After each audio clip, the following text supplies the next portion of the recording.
August 15 ആദ്യം തന്നെ എല്ലാവർക്കും സ്വാതന്ത്ര്യദിനാശംസകൾ നേരുകയാണ്. അതോടൊപ്പം തന്നെ നിറയെ പൂക്കളൊക്കെ കണ്ടില്ലേ, ഞങ്ങളുടെ വീട്ടിലാണ് കേട്ടോ ഇത്. ഈ ഓഗസ്റ്റ് 15 എന്ന് പറഞ്ഞു കഴിഞ്ഞാൽ ഞങ്ങളുടെ വീട്ടിൽ വലിയൊരു വിശേഷമുള്ളൊരു ദിവസമാണ് ഓഗസ്റ്റ് 15. എൻ്റെ മക്കളുടെ അപ്പച്ചൻ്റെ, അതായത് എൻ്റെ ഹസ്ബൻഡിൻ്റെ ജന്മദിനമാണ് ഓഗസ്റ്റ് 15. അപ്പോൾ നമ്മുടെ അപ്പച്ചൻ്റെ ബർത്ത്ഡേ ആഘോഷങ്ങൾക്കുള്ള പൂക്കളാണ് ഈ കാണുന്നത്. നമ്മൾ നേരത്തെ തന്നെ പൂവൊക്കെ വാങ്ങിച്ചിട്ട് എൻ്റെ മക്കൾ പറഞ്ഞു, അമ്മച്ചി അപ്പച്ചൻ്റെ ബർത്ത്ഡേക്ക് നമുക്ക് നിറയെ പൂക്കൾ വാങ്ങിക്കണം, അപ്പച്ചൻ്റെ കല്ലറ ഭംഗിയായിട്ട് നമുക്ക് അലങ്കരിക്കണം അമ്മച്ചി എന്ന് പറഞ്ഞിട്ട് ഞാൻ എൻ്റെ മക്കളും കൂടി പോയിട്ട് നേരത്തെ തന്നെ പൂവൊക്കെ വാങ്ങിച്ച് ബൊക്കെ സെറ്റ് ചെയ്തു.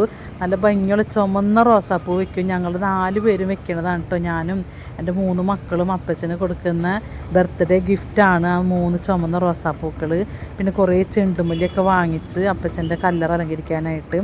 അപ്പോൾ മക്കൾക്ക് ഭയങ്കര സന്തോഷമാണ് അപ്പച്ചൻ്റെ കല്ലറ അലങ്കരിക്കാനും അപ്പച്ചൻ്റെ അടുത്ത് പോകാനൊക്കെ ഭയങ്കര ഇഷ്ടമാണ്. അപ്പോൾ ഞങ്ങൾ നാളെ നേരം വെളുത്ത് രാവിലെ കുർബാന ഉണ്ട്, ഒപ്പീസ് ഉണ്ട് അപ്പച്ചന് വേണ്ടിക്ക് നല്ല പ്രാർത്ഥന ഉണ്ട് പള്ളിയിൽ. അപ്പോൾ അതിനൊക്കെ വേണ്ടിക്ക് നേരത്തെ കൂട്ടി എല്ലാം നമ്മൾ സെറ്റ് ചെയ്ത് വെച്ചൊക്കെയാണ്. അപ്പോൾ നേരം വെളുത്ത് രാവിലത്തെ കുർബാന 7 മണിക്കലത്തെ കുർബാന കേട്ടോ. തെക്കൻ താണശ്ശേരിയാണ് നമ്മുടെ ഇടവകപ്പള്ളി. അപ്പോൾ 7 മണിക്കലത്തെ കുർബാനയ്ക്കാണ് നമ്മൾക്ക് പോകേണ്ടത്. അപ്പോൾ അത് കഴിഞ്ഞിട്ട് വേണം മക്കൾക്ക് സ്കൂളിൽ പോകാനായിട്ട്. അപ്പോൾ എല്ലാം സെറ്റ് ചെയ്ത് വെച്ച് നമുക്ക് നാളെ രാവിലെ തന്നെ പള്ളിയിൽ പോകാം. അപ്പോൾ എല്ലാവരും പ്രാർത്ഥിക്കണം ഞങ്ങൾക്ക് വേണ്ടിക്ക്. ഓക്കെ ചങ്കകളെ. അപ്പോൾ മനോഹരമായ പൂക്കളെല്ലാം കൊണ്ട് പോവേം കേട്ടോ. അപ്പോൾ നമ്മൾ പിറ്റേ ദിവസം നമ്മളിത് പള്ളിയിലേക്ക് പോകാനൊക്കെ ഇറങ്ങി നമ്മൾ എല്ലാ പൂക്കളും ചന്ദനത്തിരി മെഴുകുതിരി എല്ലാം വാങ്ങിച്ച് പോവുകയാണ്. അപ്പോൾ നമ്മുടെ രാവിലെ തന്നെ ആയതുകൊണ്ട് ഇന്ന് ഞങ്ങളുടെ പതിവില്ലാണ്ട് നല്ല മഞ്ഞൊക്കെ ഉണ്ടായിരുന്നു കേട്ടോ. കണ്ട റോഡ് മൊത്തം നല്ല ഭംഗിയുണ്ടായിരുന്നു കാണാനായിട്ട്. അങ്ങനെ നമ്മൾ നേരെ തെക്കൻ താണശ്ശേരി പള്ളി ചെന്ന് ചങ്കകളെ. നമ്മുടെ താണശ്ശേരി പള്ളിയുടെ ഗ്രൗണ്ടാണ് ആ കാണുന്നത്. പള്ളി ഞാൻ നേരത്തെ നിങ്ങളോട് പറഞ്ഞിരുന്നു, പള്ളി പൊളിച്ചിട്ടേക്കാണ്. അതുകൊണ്ട് പാരിഷ് ഹാളിലാണ് കുർബാനൊക്കെ നടക്കുന്നത്. നമ്മുടെ പള്ളിയുടെ സെമിത്തേരിയിലേക്കുള്ള വഴിയാണിത്. കണ്ട ഇവിടെയൊക്കെ നല്ല മഞ്ഞായിരുന്നു രാവിലെ തന്നെ. അപ്പോൾ മക്കളുണ്ട് എൻ്റെ കൂടെ. ഒരാഗ്രഹം നിങ്ങളത് കാണിച്ചു തരണം എന്നുള്ള ആഗ്രഹം കൊണ്ടാണ് ഞാൻ ഈ വീഡിയോ ചെയ്യുന്നത്. ഇതിനാരും ഒരു നെഗറ്റീവായിട്ടൊന്നും ചിന്തിക്കരുത് കേട്ടോ.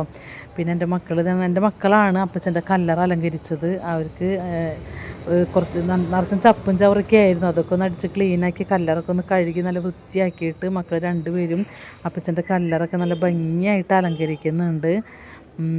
അപ്പം മോള് പറഞ്ഞു, നമുക്ക് അമ്മച്ചി ഹാപ്പി ബർത്ത്ഡേ എന്ന് എഴുതണം, അപ്പച്ചൻ്റെ ഇത് എഴുതണം അപ്പാന്നും പറഞ്ഞിട്ട് എഴുതണം എന്ന് പറഞ്ഞിട്ട് ഇതേ പൊന്നൂസാണ് അതൊക്കെ സെറ്റ് ചെയ്യണേ. അപ്പോൾ രാവിലെ തന്നെ നല്ലൊരു ചാറ്റൽ മഴ ഉണ്ടായിരുന്നു കേട്ടോ. നമുക്ക് വലിയ പ്രശ്നമൊന്നും ഉണ്ടായിരുന്നൊന്നുമില്ല. അപ്പോൾ ചാറ്റൽ മഴ ഒരു എന്താ പറയുക, ഒരു നല്ലൊരു രസമുണ്ടായിരുന്നു. അതായത് പൂക്കളൊന്നും വാടത്തില്ല, കുറേ നേരം അങ്ങനെ ഇരുന്നോളും. അപ്പോൾ നമുക്ക് കല്ലറൊക്കെ അലങ്കരിച്ച് കഴിഞ്ഞിട്ടാ ചങ്കകളെ. കണ്ട എൻ്റെ മക്കൾ അപ്പച്ചനെ അടിപൊളിയാക്കിയത്. എൻ്റെ മക്കൾ ഇങ്ങനെ അപ്പച്ചനോട് വർത്താനൊക്കെ പറഞ്ഞ് അമ്മയുടെ കുറ്റമൊക്കെ പറഞ്ഞിട്ടാണ് ഇരിക്കുന്നത് കേട്ടോ. എൻ്റെ കുറ്റൊക്കെയായിരുന്നു പറയണത്. ഞാനും കുറേ കുറ്റമൊക്കെ പറഞ്ഞു, അവർക്കിടെ ഭയങ്കര കുറുമ്പാണെന്നൊക്കെ പറഞ്ഞു അപ്പച്ചനോട്. അപ്പം അങ്ങനെ മക്കൾ അപ്പച്ചനെ സന്തോഷിപ്പിച്ചുകൊണ്ടിരിക്കുകയാണ്. ഹാപ്പി ബർത്ത്ഡേ അപ്പാന്നാണ് അവർ ചെണ്ടുമല്ലി കൊണ്ടൊക്കെ എഴുതിയത്. അപ്പോൾ അപ്പച്ചൻ്റെ കല്ലറൊക്കെ മനോഹരമാക്കി. അപ്പോൾ നമ്മൾ മെഴുകുതിരിയൊക്കെ കൊണ്ടുപോയിട്ടുണ്ടായിരുന്നു.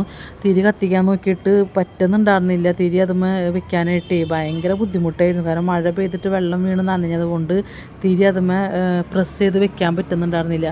ലാസ്റ്റ് നമ്മൾ അവിടെ നിന്ന് ഒരു മറ്റേ പൂവൊക്കെ കുത്തി വെക്കുന്ന എന്താണ് പൊന്നു പപ്പേനെ പറയുക, ഓയസീസ് എന്ന് പറഞ്ഞിട്ട് ഇത് കട്ട പോലത്തെ സാധനം കിട്ടില്ല. അപ്പോൾ ആ സാധനം വെച്ചിട്ടാണ് നമ്മൾ തിരിയൊക്കെ അതുമ്മ സെറ്റ് ചെയ്ത് വെച്ചത്. അപ്പോൾ അങ്ങനെ അപ്പച്ചൻ്റെ കല്ലറൊക്കെ സെറ്റായി. ഇനിയിപ്പോൾ നമുക്ക് കുർബാനയ്ക്ക് പോകണം. അപ്പോൾ എല്ലാവരും എൻ്റെ മക്കളുടെ അപ്പച്ചനെ വിഷ് ചെയ്യണം, ഹാപ്പി ബർത്ത്ഡേ വിഷ് ചെയ്യണം. എൻ്റെ മക്കളുടെ അപ്പച്ചന് വേണ്ടിക്ക് എല്ലാവരും പ്രാർത്ഥിക്കണം. നിങ്ങളുടെ പ്രാർത്ഥനയിൽ എന്നെ എൻ്റെ കുടുംബത്തെയും ഓർക്കണം കേട്ടോ. അപ്പോൾ എൻ്റെ മക്കളുടെ അപ്പച്ചൻ മരിച്ചിട്ട് ഇപ്പോൾ 2 വർഷം 2 മാസവും ആവുന്നു ചങ്കളെ. അപ്പോൾ ഹാപ്പി ബർത്ത്ഡേ അപ്പച്ച, ഐ ലവ് യു അപ്പച്ച. അപ്പോൾ വളരെ സ്നേഹത്തോടു കൂടി സന്തോഷത്തോടു കൂടി അപ്പച്ചനെ വിഷ് ചെയ്തിട്ട് ഞങ്ങൾ വീട്ടിലേക്ക് പോവുകയാണ് അപ്പച്ച. അപ്പോൾ മക്കൾക്ക് വേണ്ടി പ്രാർത്ഥിക്കണമെന്നാണ് എനിക്ക് എന്നും അപ്പച്ചനോട് പറയാനുള്ളത്. കാരണം എപ്പോഴും അപ്പച്ചൻ്റെ അനുഗ്രഹം എനിക്കും എൻ്റെ മക്കളുടെ കൂടെ ഉണ്ടാവും എന്നുള്ളത് ഞങ്ങൾക്കറിയാം. എന്നാലും തിരിച്ചു പോകുമ്പോൾ ഒരു വിഷമമാണ് അവിടെ വന്നിട്ട്. ശരിക്കും ഒറ്റപ്പെട്ടു പോയ ഒരു ഫീലിംഗ് ഉണ്ടല്ലോ. എന്നും അപ്പച്ചൻ്റെ അടുത്ത് പോയി തിരിച്ചു വരുമ്പോൾ വല്ലാത്തൊരു സങ്കടമാണ്. കാരണം എല്ലാ സങ്കടങ്ങളും എന്നെ ഏൽപ്പിച്ചിട്ടാണ് ആൾ പോയത്. അപ്പച്ചന് ഉറപ്പുണ്ട് അപ്പച്ചൻ്റെ മക്കൾ, അതായത് ഞങ്ങളുടെ മക്കളെ ഞാൻ നന്നായി നോക്കും എന്നുള്ളത്. ആ ഒരു ഉറപ്പിന്മേലാണ് അവൻ സന്തോഷമായിട്ട് ഈ ലോകത്തുനിന്ന് പോയത്. ആ ഒരു വാക്ക്, അപ്പച്ചന് ഞാൻ കൊടുത്ത വാക്ക്, ഞങ്ങളുടെ പൊന്നുമക്കളെ നന്നായി സംരക്ഷിച്ച് നല്ല നിലയെത്തിക്കുന്നു കൊടുത്തൊരു വാക്ക്, അത് എൻ്റെ മരണം വരെ ഞാൻ പാലിക്കും. അപ്പോൾ എല്ലാവരും പ്രാർത്ഥനയും എല്ലാം ഞങ്ങൾക്ക് ഉണ്ടാവണം കേട്ടോ ചങ്കുകളെ. അപ്പോൾ ഒത്തിരി സന്തോഷത്തോടെ ഞങ്ങൾ സ്വന്തം ആൾക്കാർ റഹീമൊക്കെ വെച്ചു. Okay ചങ്കുകളെ. Subscribe now your funniest YouTube channel Archangel.